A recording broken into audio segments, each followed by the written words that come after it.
हमारी श्रीमती जी भी बैठी हैं, इनको पता है, इनको कुछ कुछ हमारे अंतरंग भाव पता रहते हैं।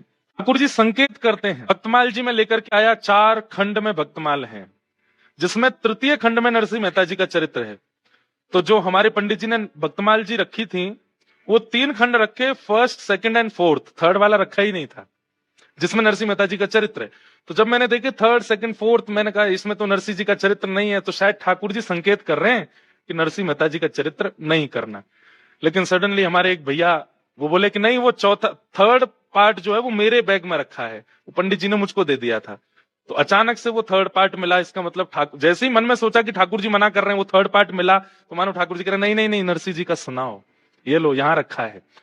फिर दूसरा एक ऐसा अद्भुत संकेत हुआ कि अभी हम यहाँ आने से पहले श्रीनाथ जी की हवेली गए थे। श्रीनाथ जी की हवेली में जब मंदिर खुला, तो जो हमारे वहां के संगीतकार बैठे थे, उन्होंने तुरंत राग केदारो बजाया, जो कि नरसिंह मेहता जी को ठाकुर जी ने ही दिया है। नरसिंह मेहता जी ने जब कहा कि नाथ मुझे आपकी याद आए तो मैं क्या करूं, तो ठाकुर जी ने कहा राग केदार गाना, मैं तुरंत आ जाऊंगा।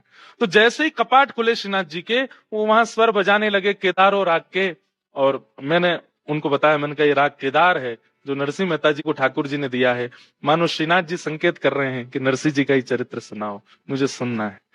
और बड़ी बात यह है कि भागवत कथा आप लोग सुनते हैं, लेकिन भक्तों का चरित्र ठाकुर जी सुनने आते हैं।